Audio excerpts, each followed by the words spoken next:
everybody. Thank you for coming to this session today. I'm Tom Duffy, immediate past president. It's my privilege to chair this panel, the first composers panel of 3 that will be happening over the next couple of days.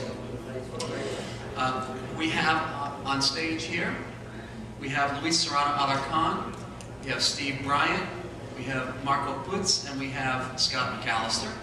And we've agreed on the following agenda. I've just asked them each to talk a bit about the music that they're having played at this conference, perhaps what you're about to hear, and maybe some things that won't be in the program notes. And then we're going to just discuss a little bit. Not all of them have composition as their main career, but those that do, what that's like, and those that don't, how it fits into their career. And then we'll have time for some questions afterwards. So I'd like to begin with Marco Putz to come and talk about the music that's being played. Okay, hello. Hello everybody. I'm very happy to be here. My name is Marco Putz. I'm coming from Luxembourg, a very small country in Europe. And today I have the great pleasure to have my piece Derivations performed by the Cincinnati Conservatory Band. Derivations is one of my most performed pieces. It's almost 10 years old already, and consists of a theme constructed on very few notes, 3 notes and later on 4, and this theme undergoes a lot of mutations all along the piece, and that's a technique I often use in my pieces. So I have often very small themes or motifs only, and Derivations is also one of those pieces. Another one was, for example, Initials is a piece constructed on DSCH, Shostakovich DSCH, and or Meltdown, a former piece I wrote which shows the life of an atomic central. And Derivations was commissioned by a fanfare band. You know, Luxembourg is between Belgium, the Netherlands, and Germany, which are countries, real countries of this kind of music, wind orchestras. We have very big orchestras in Belgium and in the Netherlands, with sometimes over 100 musicians. And there is a form of band in Belgium, Luxembourg, Netherlands, which we call a fanfare band. That has nothing to do with fanfare, with trumpets and how do you call it? Drums, like the soldier have. A fanfare band is a band which consists of brass instruments, but not like the brass bands. The fanfare has F horns and a very big saxophone section, and also no cornets but flugelhorns. The big fanfares in the Netherlands sometimes have about 30 flugelhorns, 8 horns and 8 trumpets, 6 trombones, and very big saxophone sessions. So Maasbracht, for example, a big fanfare, they have 110 musicians. And this composition was originally composed for such a fanfare band, but not. They had about 16 musicians. And the piece was first performed in 2005 in Singapore at the WASPI conference. And Glenn Price was attending the concert, and when leaving the concert hall, he told me, if you write this piece for wind band, I'm gonna play it. And he did. He played it in Calgary in Great Britain, and tonight he plays it here in Greensboro, and I attended the rehearsal this afternoon, and I'm very, very looking forward to this concert. Thank you. Hi, I'm Scott McAllister. I'm from the country of Texas. Everything's bigger in Texas. We're just a pleasure to be here. Thank you for inviting me. My piece will be on tomorrow night's concert with the Baylor Wind Symphony. And I guess back last fall, Eric Wilson, our director of bands, asked me to write a piece for this convention, for this tour that they're on. And I was pretty excited about obviously writing another work for the Winds, but I was a little exhausted. I just finished a large 40-minute work called Mercury on the Moon, and I was pretty tired of writing for large ensembles. And the piece before Mercury on the Moon, I wrote an hour-long clarinet concerto called the Epic Concerto, and that was premiered recently. And the last movement of that piece the movement's called Gone, and it was about my experience losing my clarinet playing career in Houston in 1994, when a personal injury lawyer ran a red light into my car and ruined my playing career. So it's very slow, quiet, upward moving work, and I had the idea of, wow, I really would love to do a wind ensemble version of this. And at the same time, my great mentor, Jim Croft, passed away. Those ideas kind of came together. And so the clarinet concerto that I wrote was for my old clarinet professor, Frank Kowalski, at Florida State. And then I used the same movement for this wind ensemble version for Dr. Croft's memory. So it's a totally different piece. The idea of, after going to lots of band conventions, you feel like you've been through sometimes a boxing match or a wrestling match, after everything's faster, higher, louder all the time, and which is what these it's just good to hear all this new music. But this will definitely be something totally different than most of my other works that you've heard. So I hope you come on Thursday and hear it. Thanks.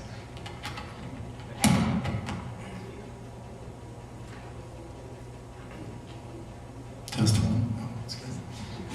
I'm Stephen Bryant. I am very fortunate to have two pieces this week, so I'll tell you a little bit about both of them. Ecstatic Fanfare is a brand new fanfare that is based on the first movement of Ecstatic Waters, and this is a piece from about 4 years ago with a lot of electronics and a Mahler hammer and crystal water glasses and all that. So I took all that stuff out, and it's just the good bits from the first movement. Actually, it was born because I was spouting off about things I should do someday to my wife, and said, it'd be really fun to take that big moment in the first movement and make a little fanfare out of it. And she said, well, why don't you do that now? Okay, well, the reason I shouldn't have done it is because I was supposed to be working on the other piece you're going to hear this week. But anyway, I took off 3 days and just put together this 3-minute fanfare, which is very fun, and Baylor will be playing that tomorrow night, and they sound amazing. The other work is called Solace, and it's brand new. And the genesis of this work is commissioned by John Locke and Kevin Vivaldi here at UNCG for this concert and for this convention. And of course, I jumped at the chance. And they left it pretty wide open for all of us. They had a few guidelines, but basically it said, we want you to create something you want to create. And I said, well, I want to do more with electronics. After Ecstatic Waters, I realized there was a lot more I wanted to do. And so this work is about 13 and a half minutes long. Again, there's no Mahler hammer and no water glasses and no cellista.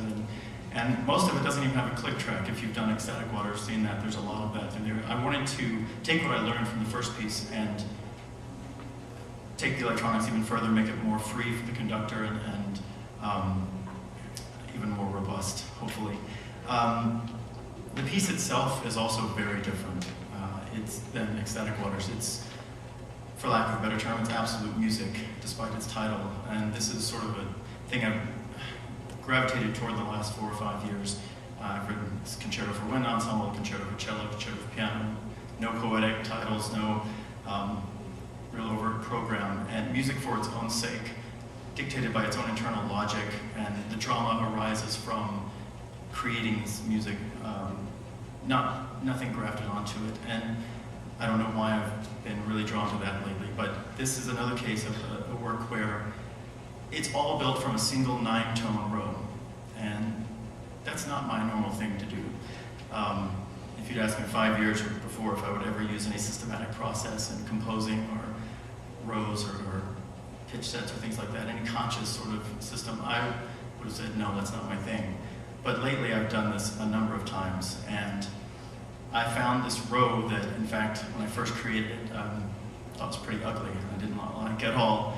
So I thought, why don't I write a piece around it?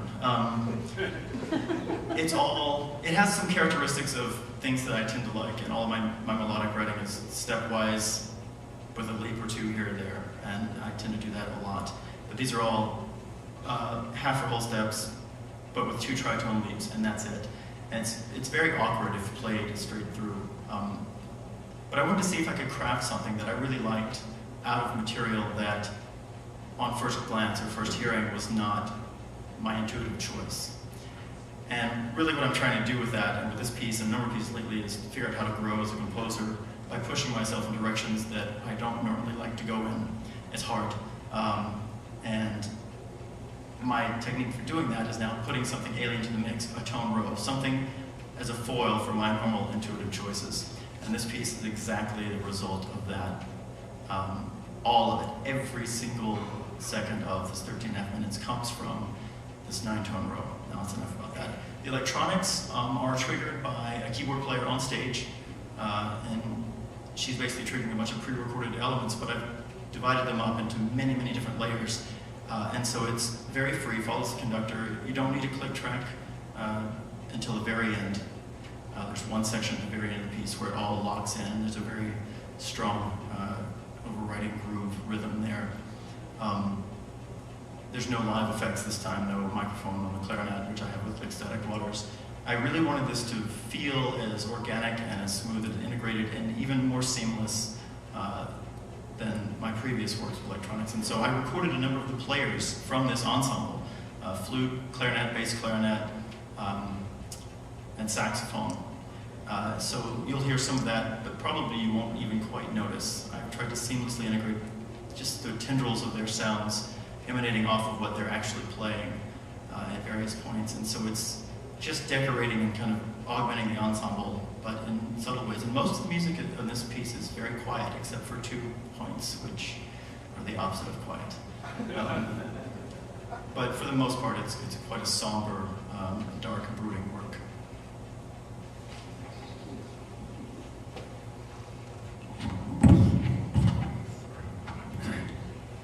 Hi, I'm Luis Alarcón. I come from Spain. First, my apologies because my English is not so bad. I try to explain as better as possible. It was a surprise for me to know that 2 of the participating bands in this important event were to play 2 pieces composed by me.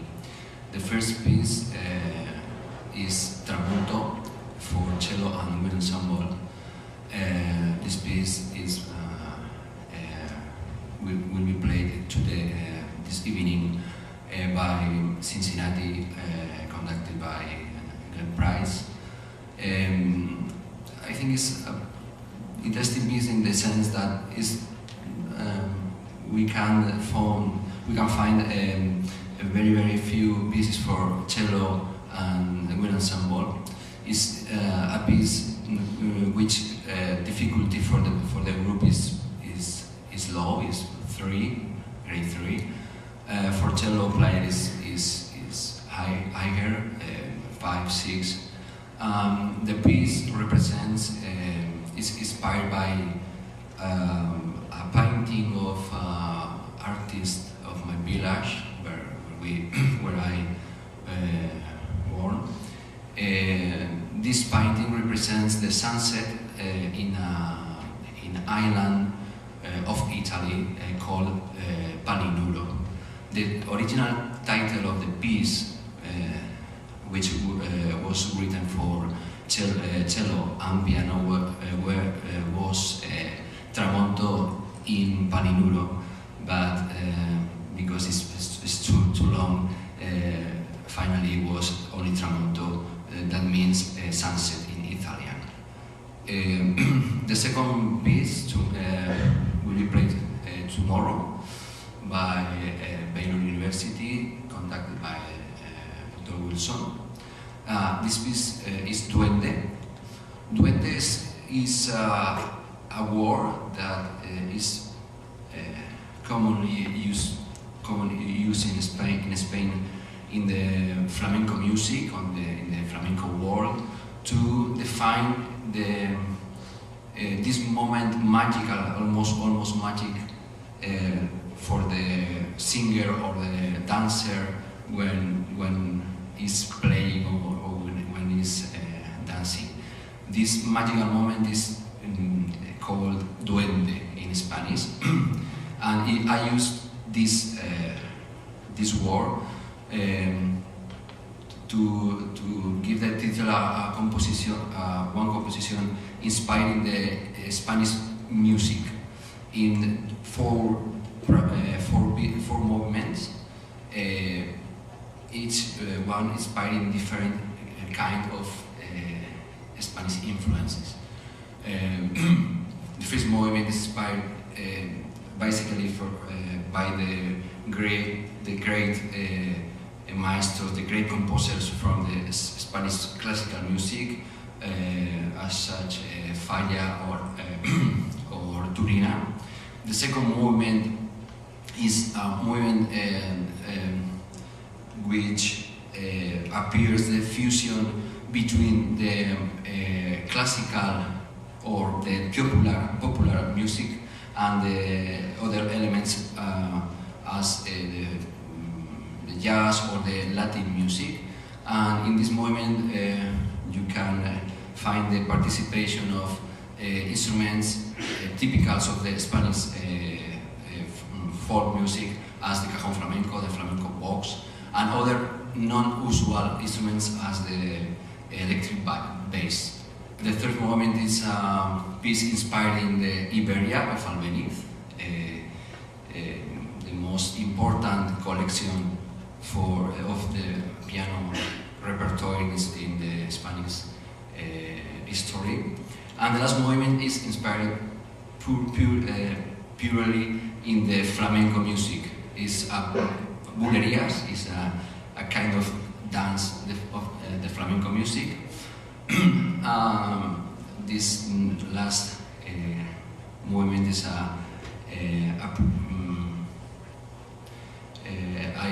I wanted to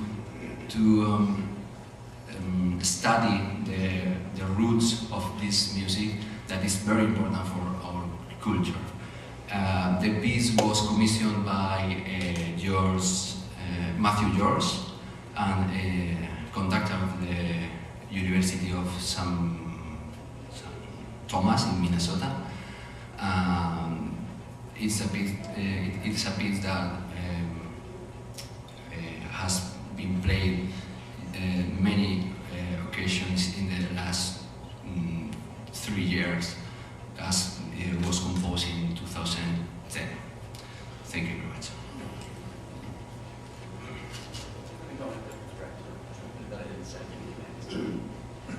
So just listening to these comments, does this sound terrible compared to the other mic, or is it the same? Same. It's good. It's the same, okay, it didn't sound like that. So, Marco mentioned DSCH, and Steve talked about imposing something that foiled his normal intuitive choices. So how many of you are composers? That means you've written a piece that somebody you don't know has performed. Okay.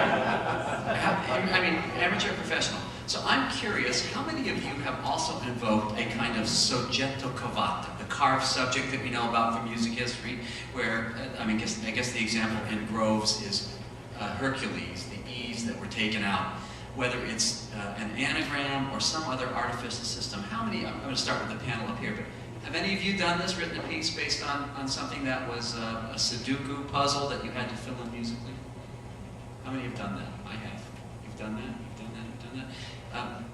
Can I just ask you how you go about that? So you talked about writing on DSCH. So how does that affect the other parameters of your music? And you already described your row, but if either of you have a reaction to that question, we'll give you mic time. But Marco? Yes, why why do I use anagrams for sometimes or birthday days? Depends on. I must say that I don't need this for writing music generally. I'm happy to not that it's possible to write other music, but Shostakovich, that's very clear. That's one of my favorite composers since ever, and it's a kind of dedication to him that I wrote this piece in 2001. Initially for fanfare-band, for a Dutch fanfare-band was commissioned, and this gives the opportunity to use what he used in many of his pieces, Fifth Symphony, the Symphony Number 10, or the Eighth String Quartet by Shostakovich, which from the beginning to the end is based on these notes, D, S, C, H. And I wanted simply to write a piece in memory to him, using also these initials. And when I write pieces like Derivations or Meltdown, I don't know how to explain, but for me it's a good start when I have an interesting motif that I try on the piano or what I have in my head, and then developing these motifs or themes to write a piece with that. That's a choice that I made to write music. But as I said, it's not only the case in every piece. I wrote about 30 pieces for wind band, and I have almost 4 or 5 which used that technique. In several of my chamber music pieces I used it also, but not in all. Let's say 2 or 3% are like that. I mean, on small themes or motifs that I developed later on. And likewise, I only have a few works that I've done. That I'm working on the Brown Note from South Park, getting that in my music. But other than that, when I achieve that, I will be happy. Just a few works I've done, I've used that as the inspiration to kind of let the music go after that. But yeah, that's usually not my process. But comment on that.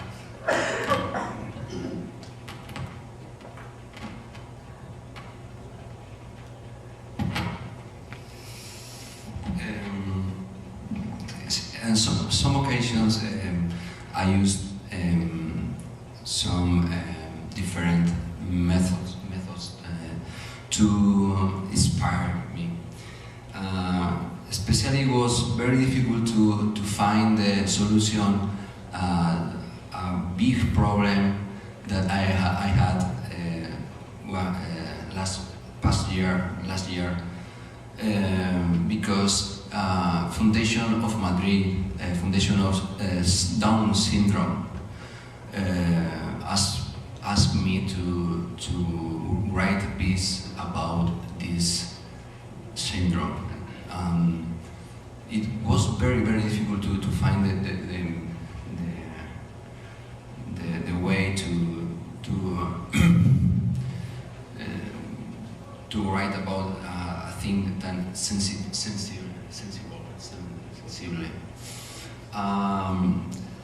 I was proving, and I used a very simple system that is the same that use many people about the name of Bach, for example, that consists in use a letter for each sound, and the word down, results D, Re, A, La, B, C, D, Sol. This is where was the first step, and with these four notes, I could to develop a complete concerto for horn and orchestra, which was the commission piece about the syndrome of the Down syndrome. Moving or changing the notes, for example, B flat, B natural, or G, changing the motif. I could approximate the different sensations that this important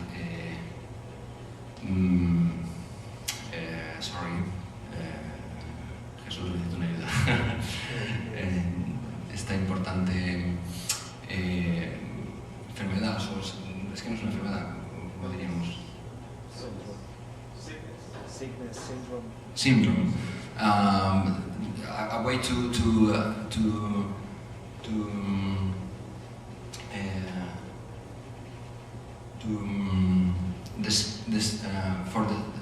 format the description to different estados de ánimo. ¿Cómo se dice estados de ánimo?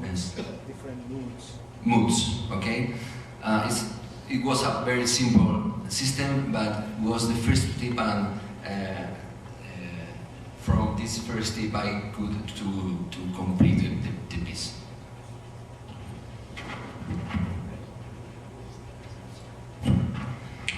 So this is sort of like describing food. You know, you haven't heard the music yet, and we're trying to tell you what it sounds like. So when you hear it, this will all make sense if you remember that. But before we go on to our next canned subject, do you have any questions or comments for the panel?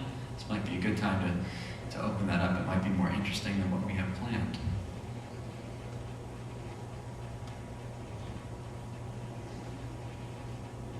Educational psychologists say that we get nervous after 9 seconds of silence, and then we prompt our classes. Well, come on, I'll give you 20.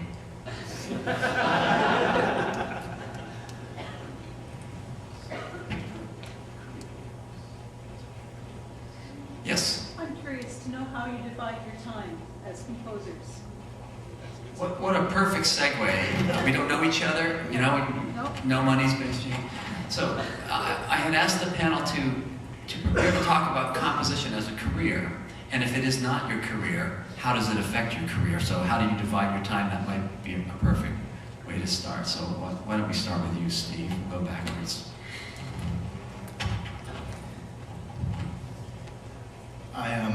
I'm very fortunate that I actually do make my living as a composer, and that is all I do. Occasionally I wave my hands. I wouldn't say I'm a conductor, but I do like to get up in front of the ensemble. I've done that for 7 years now. Before that I had a real job fixing, I worked in IT at Juilliard. I fixed computers. And so did that for 10 years. But I was writing all the while, weekends, nights, not a lot of sleep, a lot of music. I just never stopped. And finally, I was very fortunate that I was able to make that leap. And for 7 years, I've now done this exclusively. And I haven't starved to death, so I consider that success. Dividing my time, it's more like how do I make myself actually write the music instead of anything else. Deadlines are wonderful for that, but I just finished a piece this morning in a frantic haste before I packed to come here, actually, because it was due last Friday. And so I try to work in the mornings because that's when I'm freshest.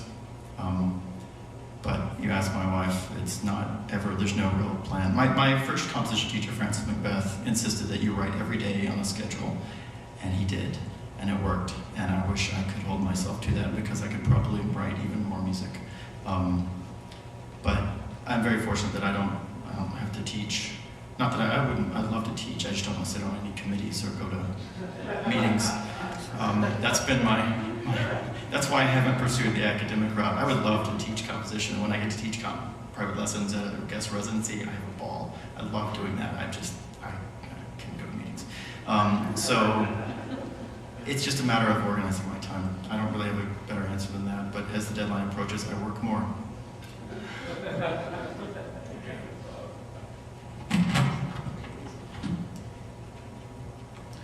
Yes, I'm not a full-time composer, but as in at Luxembourg Conservatory where I teach, we only teach about 20 hours a week. I have time enough to compose, and the last 3 years I reduced my job at the conservatory to a new law made it possible in Luxembourg. You can choose among if you want to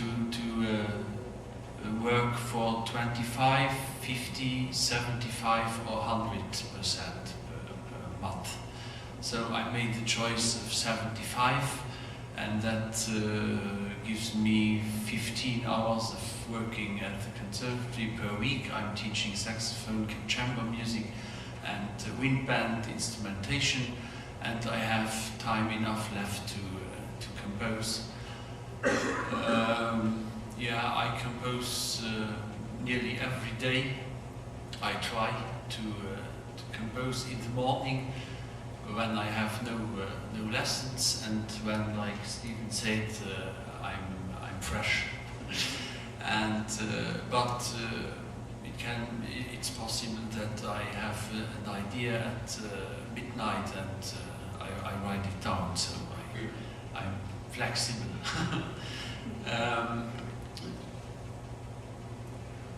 Yes, I have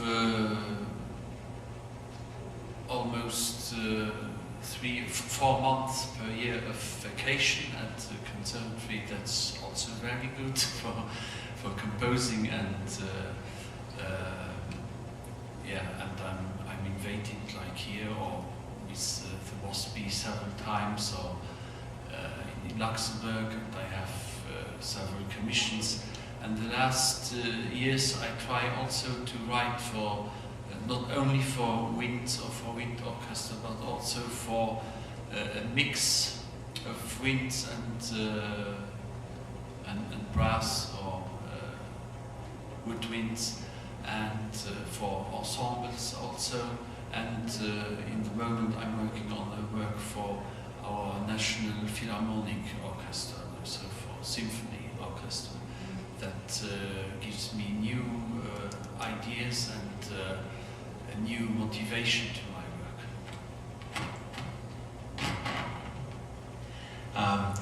I feel very lucky to have a wonderful teaching position at Baylor University.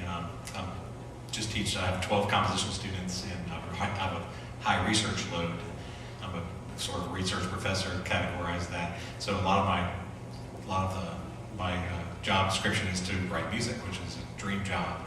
So if I knew 20 years ago what I know now, I think I'd be like Steve and John. Well, then I didn't have any confidence that I would make it in the band world and want to write choral music or other things like that. So, but I really feel very happy to have a position where that allows me, and most importantly, I had no idea that working with my students just inspires me every day. They just kind of got to learn from them just as much as hopefully they learn from me. So dividing that time, composing and the teaching isn't so difficult for that time, but I believe in improvisation and composition, so I write quickly when I am going and when I'm in the zone. But I also have, like a lot of people have families. I have 3 boys, teenager, 11-year-old, a brand new baby, 3 dogs, 4 cats. So I'm also the fecal manager of my house. So that takes up at least 50% of my time. Lungers, but it's very difficult to balance family life and writing. But I'll never forget my professor, Paul Cooper, late Paul Cooper, who I studied with at Rice many years ago. He wrote the bulk of his 6 symphonies in 6-string quartets when he had 5 boys in the house, So I always look back at that, so I never complain. I'm always just very, very fortunate to be able to be writing.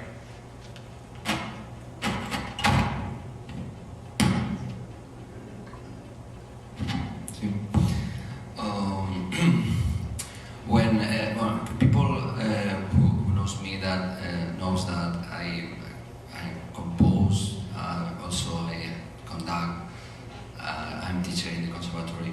But when people ask me which of these activities are more important for me, or I always reply that composing.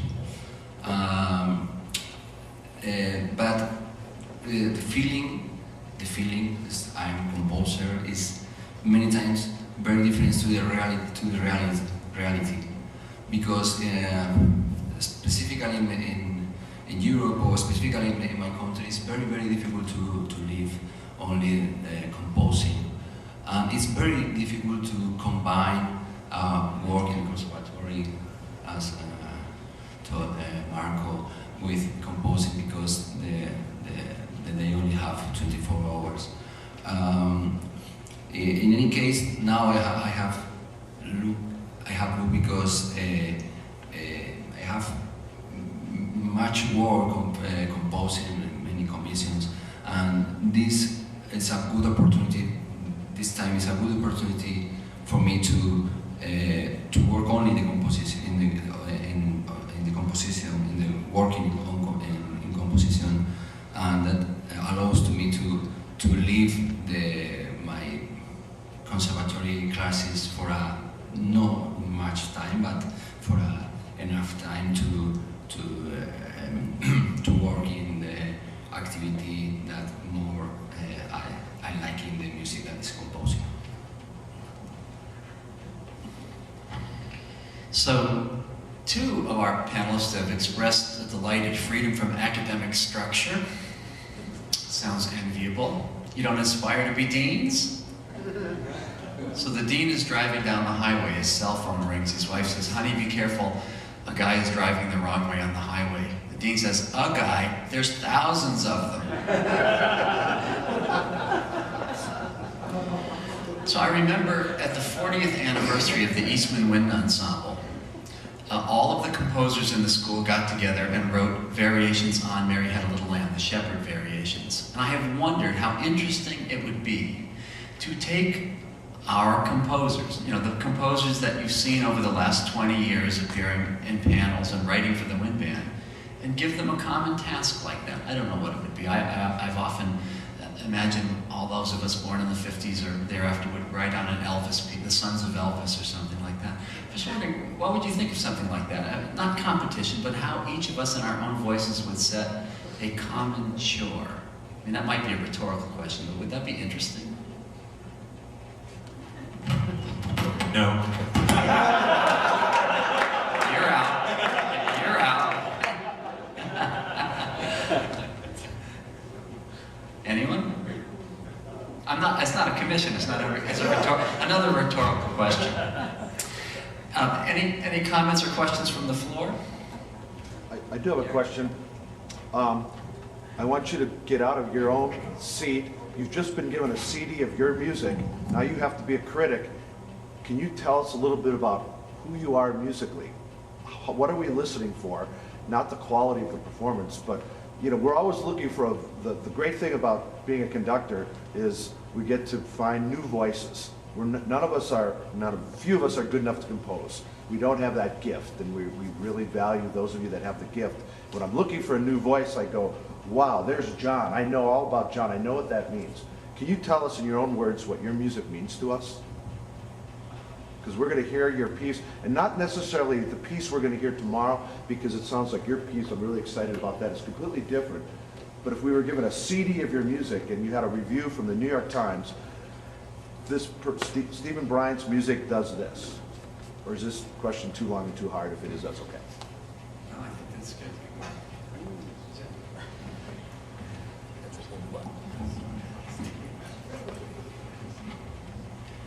Sorry. No, I guess you put me on the spot there.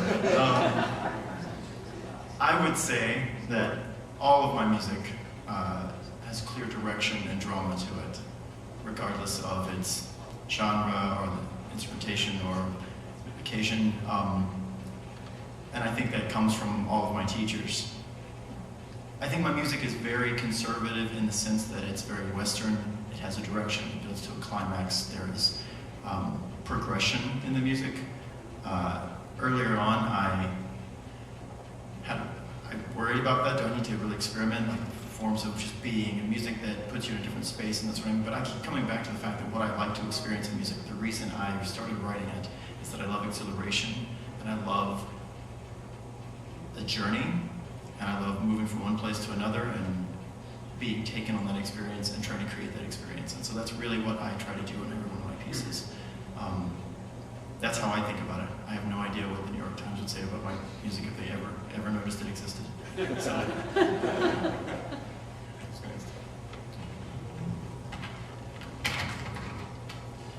Yes, I agree with Stephen. I would say I try when I write music, all my music must have a message. There must be a message, and the listeners should have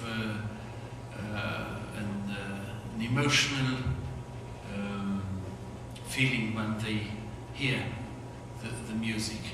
For example, the piece which is played this evening, Derivations, there is no story, but there is only the music which tells its own story. Other pieces like Meltdown, I mentioned the story of an atomic central from its birth, its construction to its death, its explosion of the central. That gives a message to the audience. And when many people spoke to me after the concert and said, "Oh, I was so moved." Yes, thanks. To hear this piece. On other piece I wrote for Earth Songs. It's about the destruction of nature, of our environment. And yes, I think the most important is the emotional or political or another kind of message that is in my music. I also find it interesting when I'm sketching, improvising on the piano or the computer, a new piece, my wife or children or students will walk by and say, "That sounds like McAllister." Like, what is that? And I think gets to that point. I think I'm just a product of my past. If I'm writing honest music for myself first, I'm a product of my past and my environment around me. And so it's just a kind of a journey to find that. And I've had a few dissertations written on my music, and there are moments where somebody's analyzing my music and I have no idea I did this one or two moments. And boy, if they really knew where that came from. But I feel like at the beginning process of composition, if I'm on the piano by myself and I have tears going down my cheek, or I'm just laughing my head off on the computer, it's like, oh my gosh, I think I've gone too far. I think that comes through the music somehow. That's kind of a nice place for us to hide. Maya Angelou said something about how music's so great, you can just lie in between the rests of the music and hide between them sometimes. But I feel it's a very personal thing for me also in my music, happy or sad or funny or whatever. But I hope that is kind of a reflection on myself, and I find that with my students also. I try to teach that, be an honest composer first, and basically write what you like to hear and start from there. And sometimes we can lose that in the academic world at times. Yes.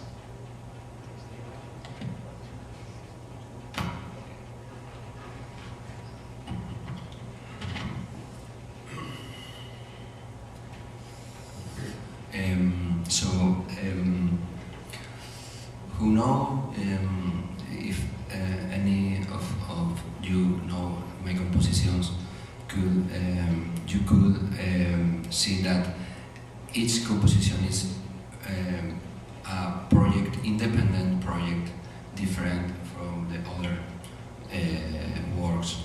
I never mixed two compositions together. I needed the time, the reflection about one project, and for that reason, I think my own pieces reflect very well in my